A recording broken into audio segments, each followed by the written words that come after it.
Maya Johnson walked slowly through the huge front doors of the Patterson mansion. Her black shoes made soft sounds on the shiny marble floor. She carried her cleaning supplies in a small bag and wore her neat uniform, a simple black dress with a white apron. At 28 years old, Maya had been working as a private server for rich families in Beverly Hills for 3 years now. But every time she entered this house, she still felt amazed by how beautiful and expensive everything looked.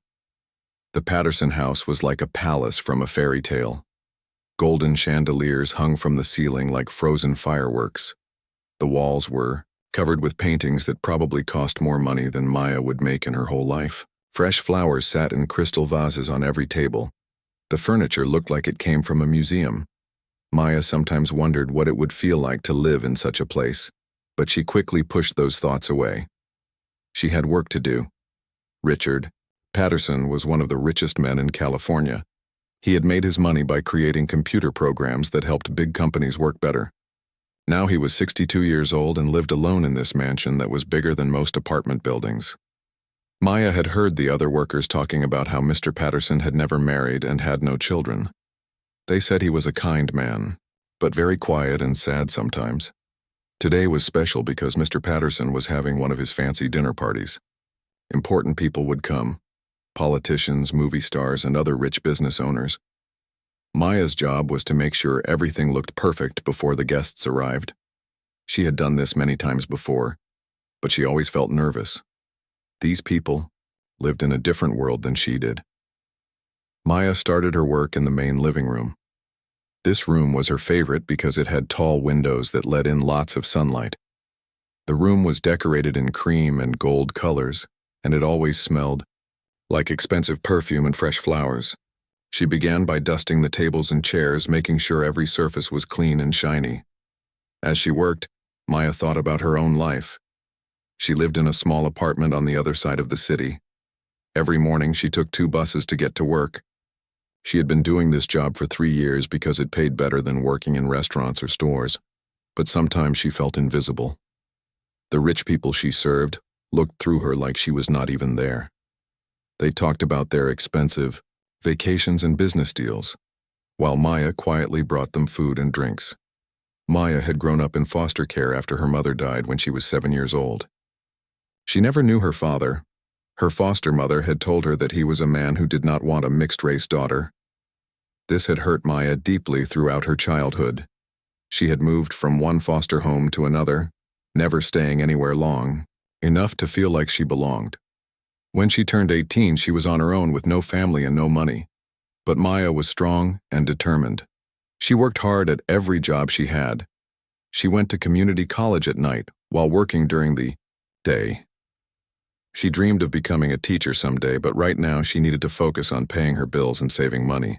Life was not easy, but Maya never gave up hope that things would get better. As she dusted the bookshelf, Maya noticed Mr. Patterson walking around the room. He was a tall, thin man with gray hair and kind blue eyes. He wore expensive suits, but always looked a little sad. Today, he seemed more nervous than usual as he moved picture frames around on the fireplace mantel. "The guests will start arriving at 7, Mr. Patterson said to Maya without really looking at her. "Please make sure the dining room table is set perfectly." "Yes, sir," Maya replied politely. She had learned that the best way to keep her job was to speak only when spoken to and to always be respectful. Mr. Patterson continued arranging the photographs on the mantel. Maya had noticed these pictures before during her previous visits. They seemed to be family photos.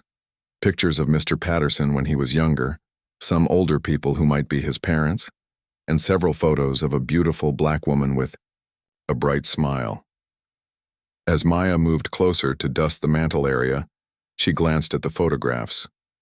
Mr. Patterson had just placed a new frame in the center of the collection.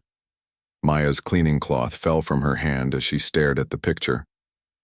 Her heart began beating so fast she thought it might jump out of her chest. The photograph showed a little girl, maybe 7 years old, with dark skin and bright, happy eyes. The child was wearing a yellow sundress with small white flowers on it. She was standing next to a woman, the same beautiful black woman from the other photographs. But what made Maya's world stop spinning was that the little girl in the picture was herself. Maya stared at the impossible image. She remembered that yellow dress. She remembered the day that picture was taken, though the memory was fuzzy and dreamlike. She had been living with a foster family and they had taken her to a park for a picnic. Someone had taken this picture of her with a woman she barely remembered. Maya had only seen this photograph once in her life many years ago, when her foster mother had shown her a small box of things that belonged to her real mother. But how could this picture be here, in Mr. Patterson's house, displayed like a treasured family photo? Maya's hands began to shake as she tried to make sense of what she was seeing. Was she going crazy? Was this some kind of cruel joke? Or was there something about her past that she had never known? Maya looked around quickly to make sure Mr. Patterson was not watching her. He had left the room to check something in the kitchen. She leaned closer to the photograph, studying every detail. There was no mistake. That was definitely her as a child. She could see her own face, her own smile, even a small scar on her knee that she still had today. Questions flooded Maya's mind like a waterfall. Who was the woman in the picture with her? Why did Mr. Patterson have this photograph? How long had it been sitting on his mantel? Did this mean that Mr. Patterson knew her real mother? Could this man somehow be connected to the family she had lost so long ago? Maya felt dizzy and had to hold on to the mantel to steady herself. Her whole life, she had wondered about her real family. She had dreamed about finding relatives who might care about her. She had imagined what her parents looked like and why they had given her up, but never in her wildest dreams had she imagined that the answer to her questions might be sitting right here, in the house where she worked every day. The sound of footsteps made Maya quickly pick up her cleaning cloth and pretend to dust the mantel. Mr. Patterson returned to the room, still looking nervous about his dinner party. He glanced at Maya and then at the photographs, but he did not seem to notice anything unusual. Maya tried to continue her work, but her hands were shaking and her mind was spinning. She kept stealing glances at the photograph, hoping she had been wrong. But every time she looked, she saw the same impossible truth, her own 7-year-old face smiling back at her from Mr. Patterson's family collection. As the afternoon went on, Maya could barely concentrate on her tasks. She set the dining room table, arranged flowers, and prepared serving trays, but all she could think about was that photograph. She knew she had to find out the truth, but she was scared. What if asking questions got her fired? What if the truth was something terrible that would hurt her even more? But Maya also knew she could not leave without answers. After years of wondering about her past, fate had placed a clue right in front of her.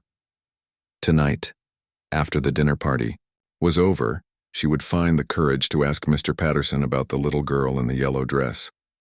She had no idea that this decision would change both of their lives forever. The dinner party felt like the longest night of Maya's life.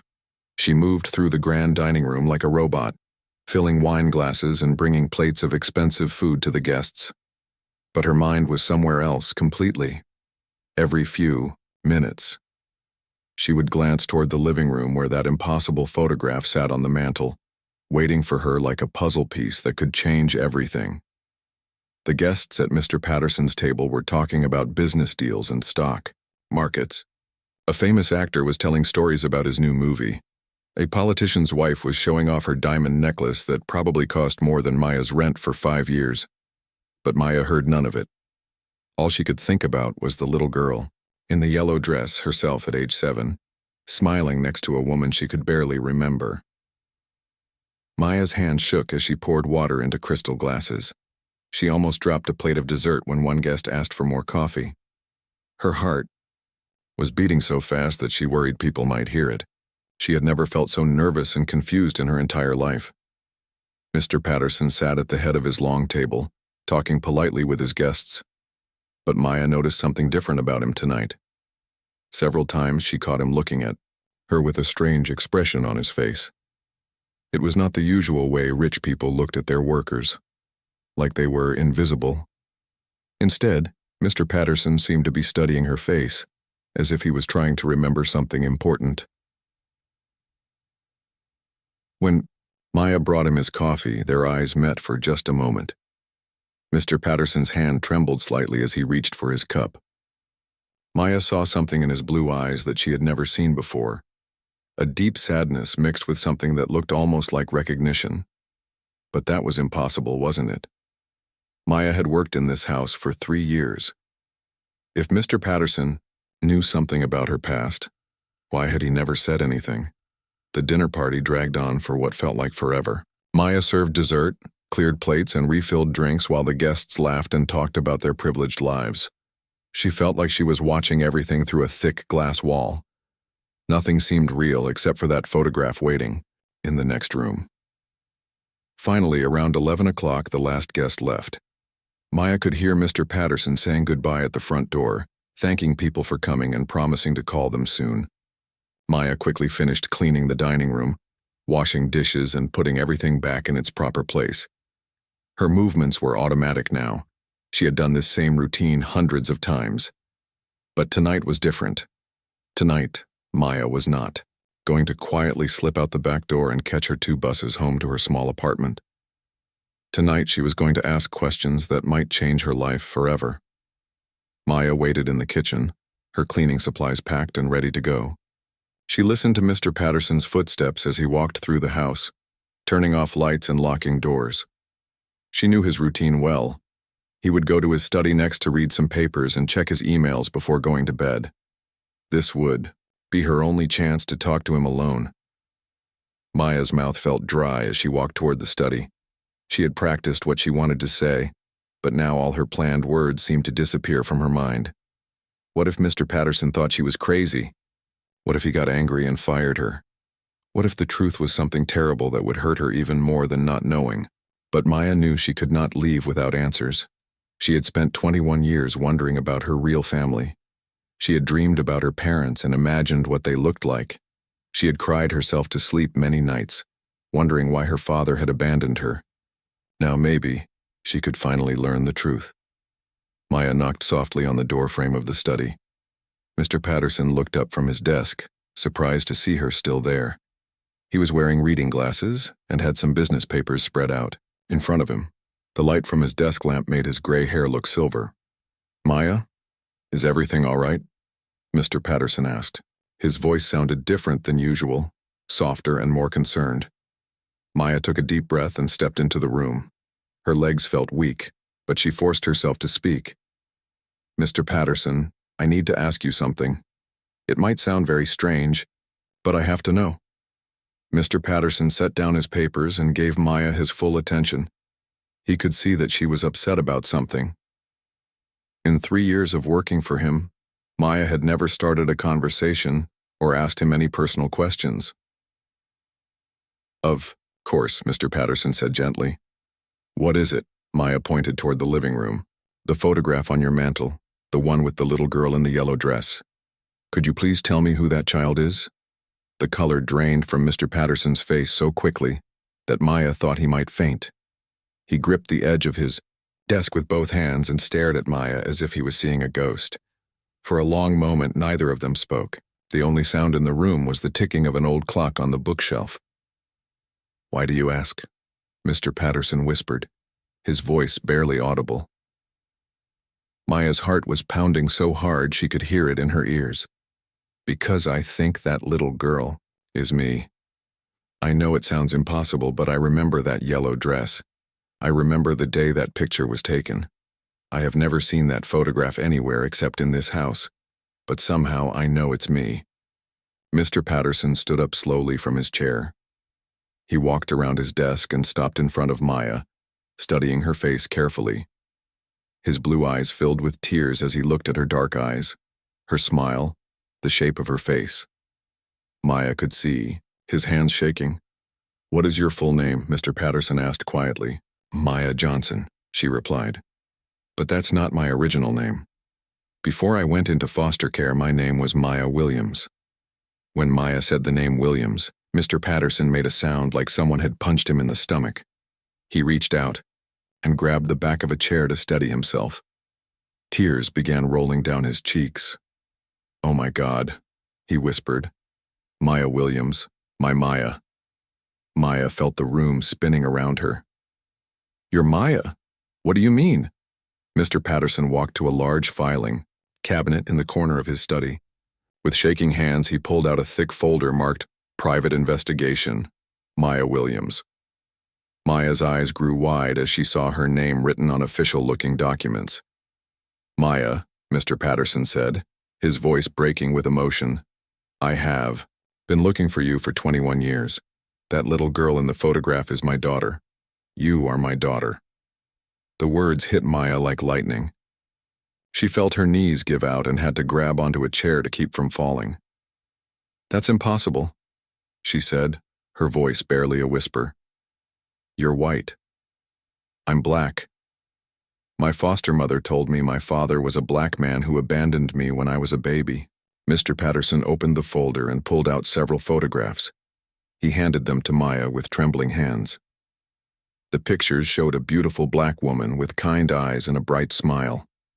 In some photos, she was holding a baby. In others, she was standing next to a younger version of Mr. Patterson. "Your mother was Keisha Williams," Mr. Patterson said softly. "She was the most amazing woman I ever met. We fell in love in college, and when you were born, you became the center of our world. Keisha used to sing to you every night before bed. She called you her little sunshine because you always smiled, even as a tiny baby." Maya stared at the photographs through her tears. Looking at the woman's face was like looking into a mirror that showed her future.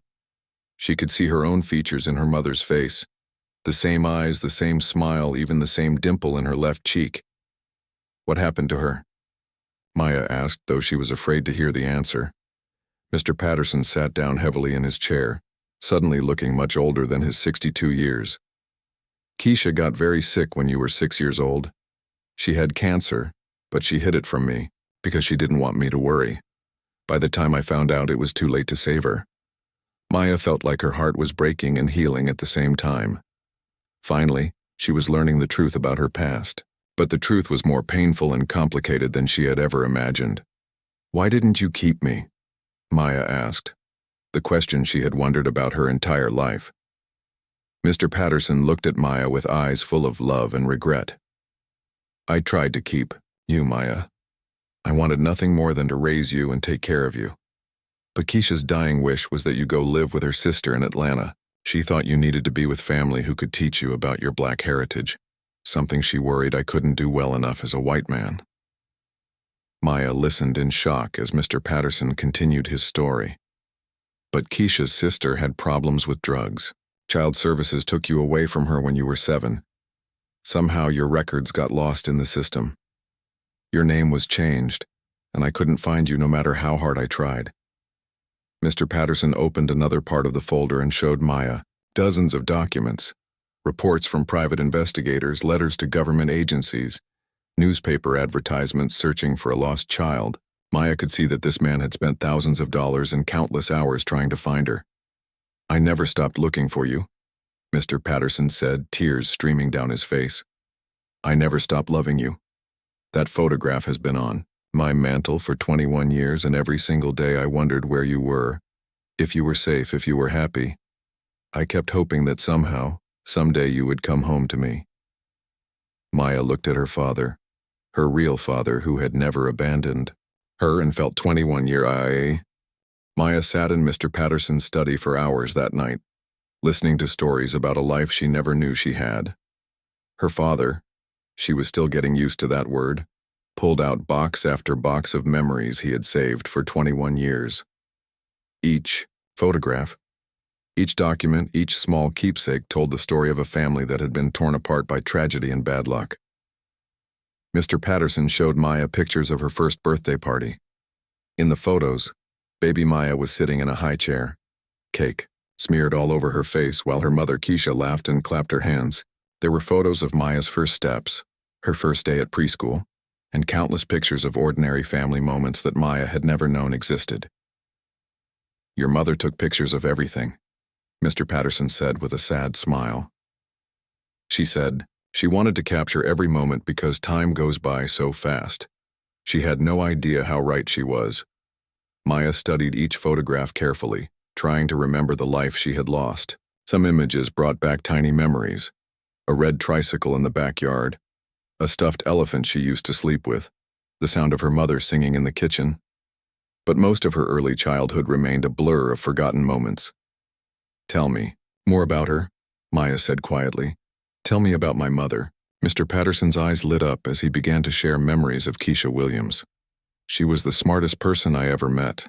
Keisha was studying to become a lawyer at UCLA when we met in the library. She was beautiful, but it was her mind that made me fall in love with her. She could argue about anything and always make you see things from a different point of view." He pulled out a photo of Keisha in her graduation cap and gown, holding her law degree. "She graduated at the top of her class, even though she was pregnant with you at the time. Keisha wanted to become a civil rights lawyer. She said she wanted to help people who didn't have anyone else to fight for them." Maya felt proud and sad at the same time. Her mother sounded like an amazing woman, but Maya would never get to know her. "How did you two meet?" Maya asked. "I was getting my business degree and Keisha was in law school. We were both studying late one night in the library when the fire alarm went off. Everyone had to leave the building and we ended up talking outside for 3 hours. Keisha was upset because she had lost her place in a very important book. I helped her find another copy the next day, and she agreed to have coffee with me to say thank you." Mr. Patterson smiled at the memory. That coffee date turned into dinner, which turned into a long walk around campus. We talked until the sun came up. I knew that night that I wanted to spend the rest of my life with her. Maya listened to story after story about her parents' love for each other. They had been together for 5 years before Maya was born. Mr. Patterson had proposed to Keisha when Maya was 2 years old, and they were planning a wedding when Keisha got sick. "Why didn't you get married sooner?" Maya asked. Keisha wanted to finish law school and start her career first. She was very independent and wanted to prove that she could succeed on her own before we became a family officially. I respected that about her. I would have waited forever for Keisha. Mr. Patterson pulled out a small velvet box and opened it. Inside was a beautiful diamond ring. This was going to be her wedding ring. I bought it a month before she was diagnosed with cancer. She never got to wear it. Maya felt tears rolling down her cheeks as she looked at the ring her mother never got to wear. Everything about her parents' story was both beautiful and heartbreaking. "Tell me what happened when she got sick," Maya said, even though she knew it would be painful to hear. Mr. Patterson took a deep breath before continuing. "Keisha started feeling tired all the time when you were 5 years old. She said it was just stress from work because she had started her job at a law firm that helped poor families. But the tiredness got worse and she started losing weight." He showed Maya medical records and hospital bills. By the time Keisha finally went to see a doctor, the cancer had already spread through her body. The doctor said if she had come in 6 months earlier, they might have been able to save her. But Keisha had been so busy taking care of you and working that she ignored the warning signs. Maya felt angry at a disease she couldn't fight and a mother she couldn't save. "How long was she sick?" "About 1.5 years. Keisha tried every treatment the doctors suggested. She was so brave, Maya. Even when she was in terrible pain, she would still read you bedtime stories and help you with your homework. She never wanted you to be scared or worried." Mr. Patterson pulled out a small tape recorder. "Keisha made these recordings for you during her last few months. She wanted you to have something to remember her voice." Maya's hand shook as she held the old recorder. Her father pressed play and suddenly the room was filled with her mother's voice, warm, loving, and unmistakably familiar.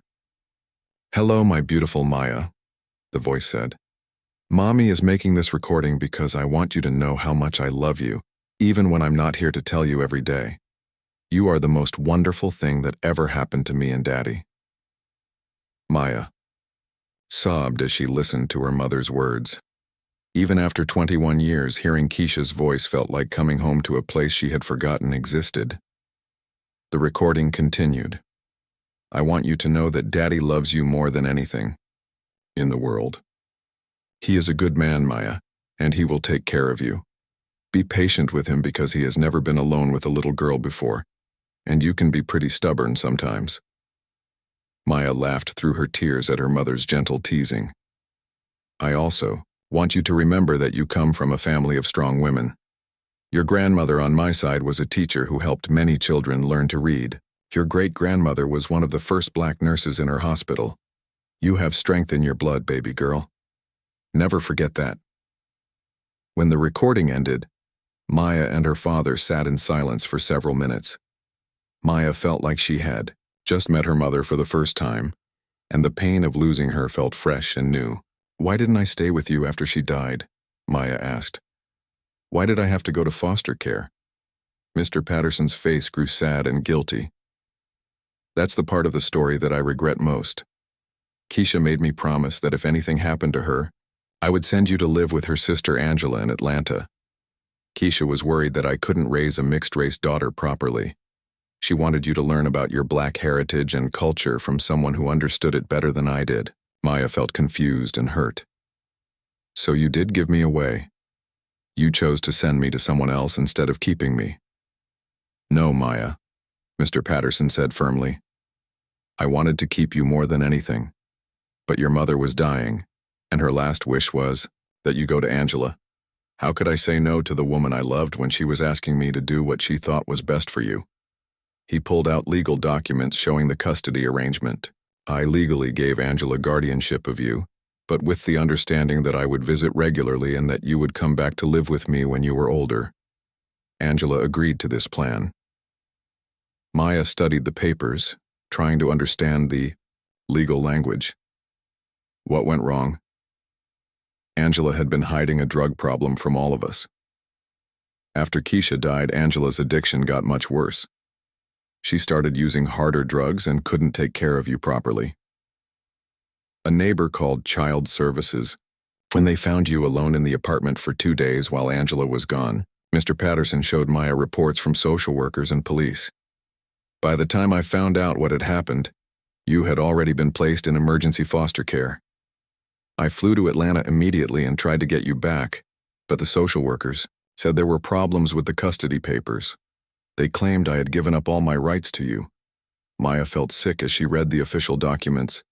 She could see how a series of small mistakes and miscommunications had led to a terrible outcome. "I hired the best lawyers I could find," Mr. Patterson continued. "But while we were fighting in court, you disappeared from the foster care system. Someone made an error with your paperwork, and your name was changed from Maya Williams to Maya Johnson. Your file was moved to a different city, and no one could tell me where you had gone."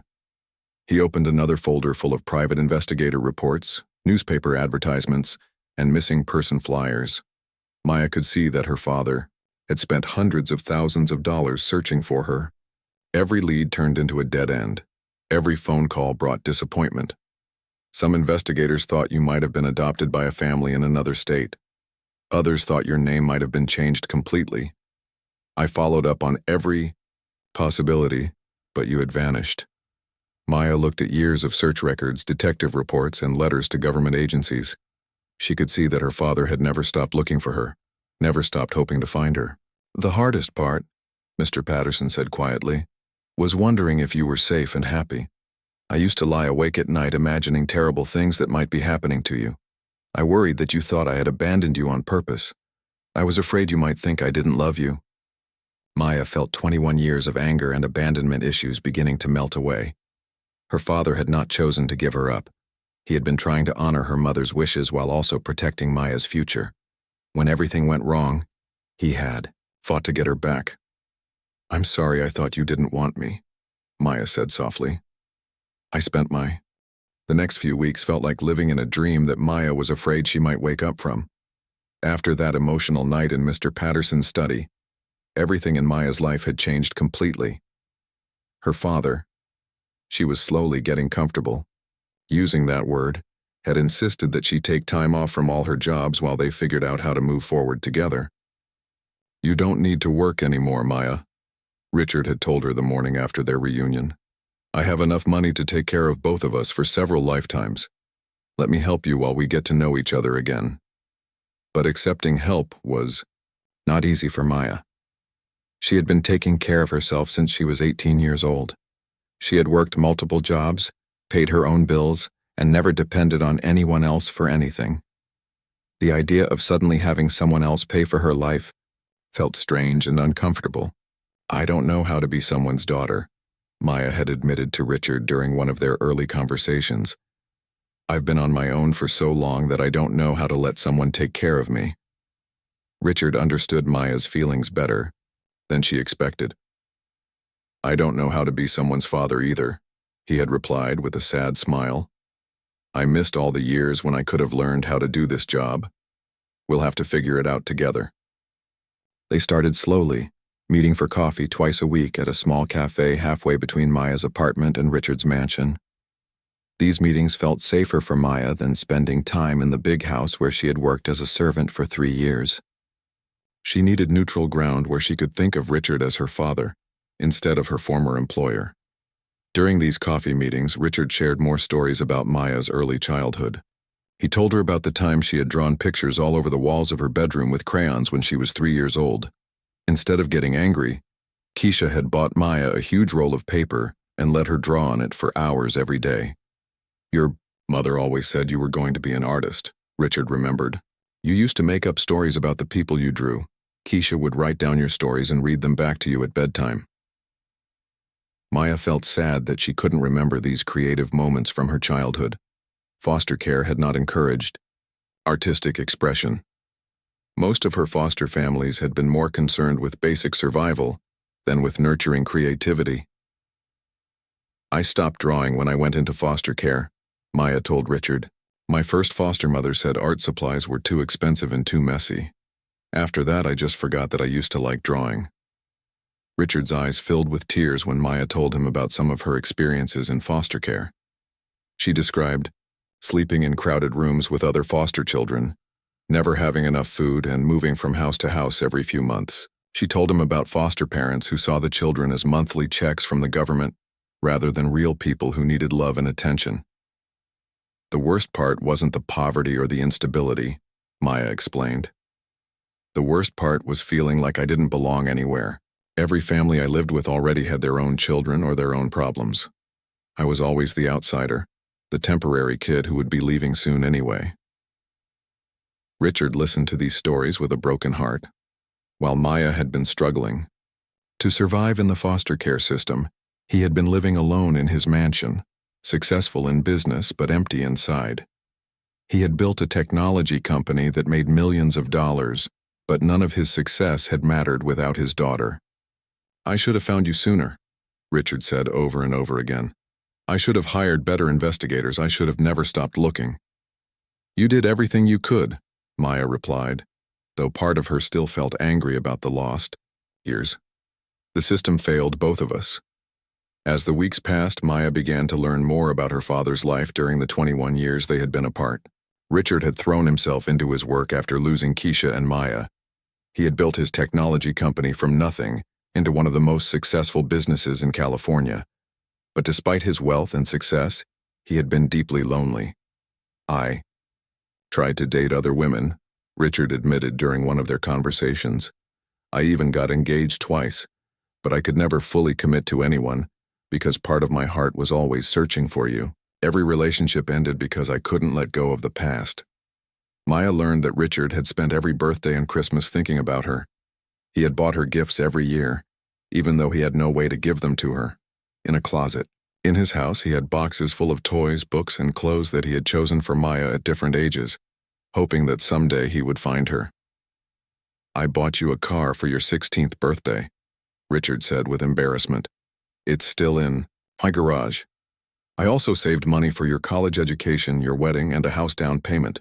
I kept planning for a future that I hoped we would have together. Maya felt overwhelmed by the evidence of her father's love and hope. While she had been struggling to pay for community college classes, Richard had been setting aside money for her education at the best universities in the country. While she had been working in restaurants and cleaning houses, he had been buying her gifts that sat empty in his closet. The knowledge of these parallel lives made Maya feel grateful and angry at the same time. She was grateful to know that her father had loved her and thought about her every day. But she was also angry about all the opportunities she had missed, all the struggles she had endured while her father lived in luxury just a few miles away. I worked 3 jobs to pay for my community college classes, Maya told Richard one afternoon. I was so tired that I sometimes fell asleep in class. I ate rice and beans for dinner most nights because I couldn't afford anything else. Meanwhile, you had money set aside for my education that could have paid for any college in the country. Richard accepted Maya's anger without trying to defend himself.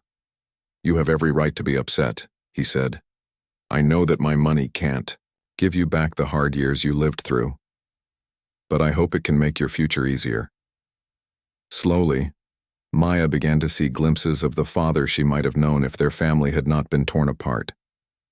Richard was patient, thoughtful, and genuinely interested in her opinions and dreams. He didn't try to overwhelm her with expensive gifts or fancy dinners. Instead, he gave her something more valuable, his time and attention.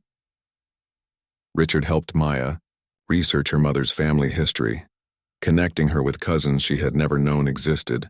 Through phone calls and video chats, Maya met relatives on her mother's side who had been looking for her too. These family members shared more stories about Keisha and helped Maya understand her cultural heritage.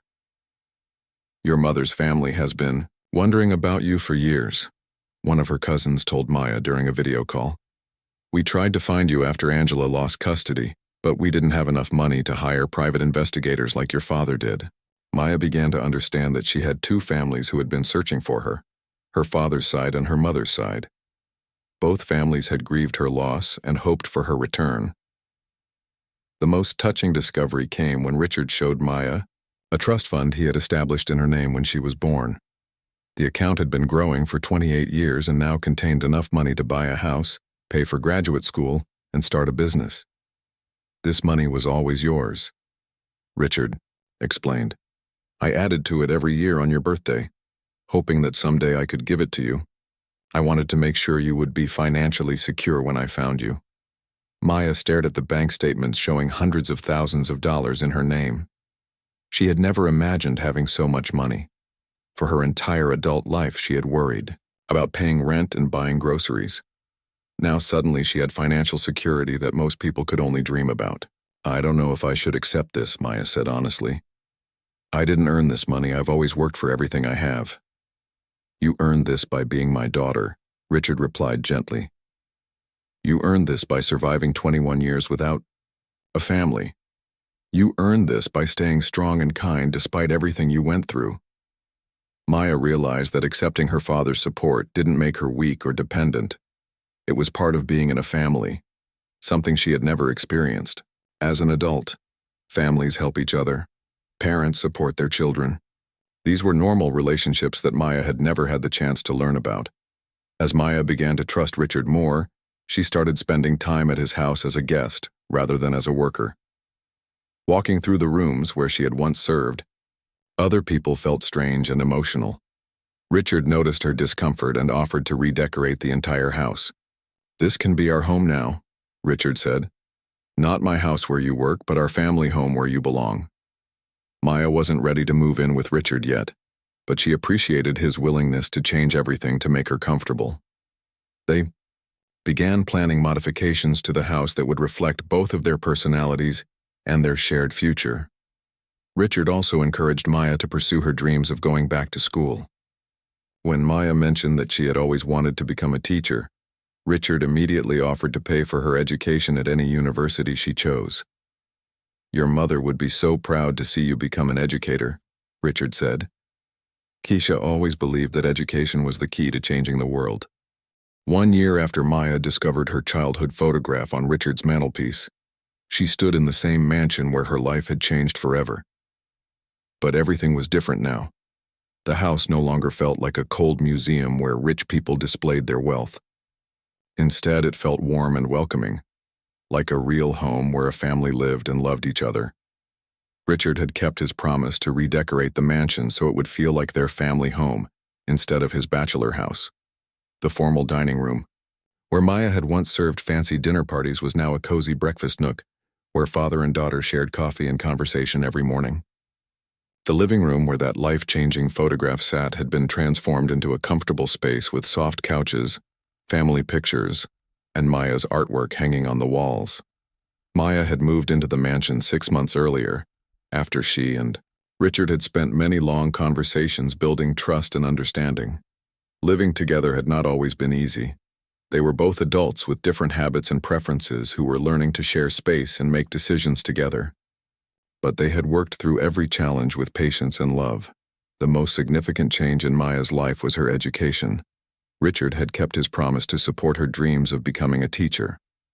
Maya was now enrolled in the education program at UCLA, the same university where her parents had met and fallen in love 28 years earlier. Walking across the campus where her mother had studied law and her father had earned his business degree made Maya feel connected to her family history in a way she had never experienced before. Maya's professors and classmates had no idea about her unusual story. To them, she was just another education student who was passionate about helping children. Maya preferred it that way. She wanted to succeed in college because of her own hard work and intelligence, not because people felt sorry for her difficult past. But Maya's experiences in foster care gave her a special understanding of children who felt lost and alone. During her student teaching assignments, Maya was drawn to the quiet kids who sat in the back of the classroom, the ones who seemed invisible to their teachers and classmates. She recognized the signs of children who felt like they didn't belong anywhere. "You have a gift for connecting with difficult students," Maya's supervising teacher told her after watching Maya help a shy foster child who had been struggling in class. "Some teachers are good at teaching academic subjects, but you understand how to reach children's hearts." Maya felt proud that her painful past was becoming a source of strength that could help other children. She began to understand that everything she had survived, the loneliness, the uncertainty, the feeling of not belonging, had prepared her to become the kind of teacher who could make a difference in young lives. Richard was incredibly proud of Maya's success in college. He attended every school event that parents were invited to, even though he felt nervous around Maya's younger classmates who were the same age as his daughter. At first, some people assumed Richard was Maya's grandfather or her employer, but Maya always corrected them with pride. "This is my father," Maya would say, and Richard's face would light up with joy every time he heard those words. Richard had also made changes in his own life. Watching Maya pursue her passion for education had inspired him to think about how he could use his wealth and success to help other people. He started a foundation that provided scholarships for children aging out of foster care, giving them opportunities to attend college without worrying about money. "I can't change what happened to you," Richard told Maya when he announced the foundation. "But maybe we can prevent other families from losing each other the way we did." Maya helped Richard design programs for the foundation. Together, they created scholarships, mentorship programs, and support services for foster children and the families who wanted to adopt them. Maya's first-hand experience with the foster care system made her an invaluable partner in this work. The foundation's first scholarship recipient was an 18-year-old girl named Jessica who had aged out of foster care with nowhere to go and no money for college. When Maya met Jessica, she saw herself 5 years earlier, scared, alone, but determined to build a better life through education.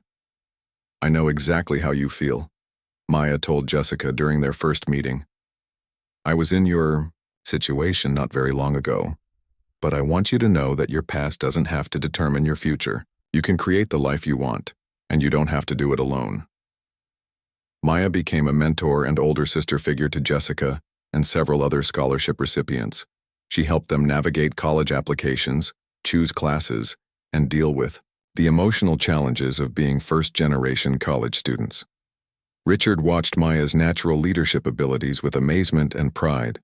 The most healing moment in Maya's journey came when she and Richard visited Keisha's grave together for the first time. Richard had maintained the burial site for 21 years, bringing fresh flowers every month and keeping the headstone clean and beautiful. Maya had been afraid to visit her mother's grave, worried that it would make her grief feel fresh and overwhelming. But standing beside Keisha's grave with Richard felt peaceful rather than painful. Maya could finally feel connected to her mother in a way she never had before. She understood now that Keisha had made every decision out of love, even the difficult choice to send Maya to live with her sister. "I found her, Keisha," Richard whispered, to the headstone, his arm around Maya's shoulders. "Our daughter came home." Maya knelt beside her mother's grave and placed a bouquet of yellow flowers, the same color as the dress she had been wearing in that life-changing photograph. "Hi, Mom," Maya said softly. "I wish I could have known you better, but Dad has told me so many stories about you. I'm going to become a teacher like you wanted to be. I'm going to help other children the way you would have helped them." Maya felt her mother's presence in that moment, and she knew that Keisha would be proud of the woman her little girl had become. Maya had also reconnected with her extended family on her mother's side. She traveled to Atlanta to meet cousins, aunts, and uncles who shared stories about Keisha and welcomed Maya back into their family with open arms. These relationships helped Maya understand her cultural heritage and feel connected to her Black identity in ways she had never experienced before. Richard encouraged and supported Maya's relationship with her mother's family. He understood that Maya needed to embrace all parts of her identity to feel whole. Sometimes Maya spent holidays with her mother's relatives, and sometimes they all came to California to visit Richard's mansion. Slowly, all the different pieces of Maya's family were coming together. On Maya's 29th birthday, Richard gave her a special gift. It was a photo album that contained every picture he had taken of Maya as a baby and young child, along with new photos from their year of rebuilding their relationship. The album started with Maya's first day of life and ended with her recent graduation from UCLA with her teaching degree. "This is the story of your life," Richard said, as Maya looked through the album with tears in her eyes. "The first part was interrupted, but now we're writing new chapters together." Maya's favorite page in the album showed two photos side by side. The first was the original photograph of 7-year-old Maya in the yellow dress, standing next to her mother. The second was a recent photo of Maya in her graduation cap and gown, standing next to Richard at her college graduation ceremony. Both pictures showed Maya smiling the same bright, happy smile. As Maya looked at these two photographs, she realized that the little girl in the yellow dress had grown up to become exactly who she was meant to be. All the pain, all the struggle, all the years of feeling lost had led her to this moment. Standing in a family home with a father who loved her, pursuing a career that would help other children, and finally understanding that she belonged somewhere. Maya's story had become a testament to the power of love, hope, and perseverance. She had learned that families can be lost and found, that love can survive any separation, and that it's never too late for a new beginning. Richard often told people that hiring Maya as his server was the best business decision he had ever made, though Maya preferred to think of their reunion as destiny. After 21 years of searching for each other, fate had brought them together in the most unexpected way possible. At Maya's first job as a certified teacher, she hung a photo on her classroom wall. It was the picture of herself as a 7-year-old in the yellow dress standing next to her mother. Next to it, she hung her teaching degree and a family photo of herself with Richard. Maya wanted her students to see that everyone has a story, everyone faces challenges, and everyone deserves to be loved and supported. She wanted them to know that their current circumstances didn't have to define their future possibilities. "Your teacher grew up in foster care," Maya told her students on the first day of class. "I didn't have a family for many years, and I had to work very hard to get my education. But I never gave up on my dreams, and I never stopped believing that life could get better. If I can overcome my challenges and become your teacher, then you can overcome your challenges too." Maya's classroom became a safe space where children felt valued and understood.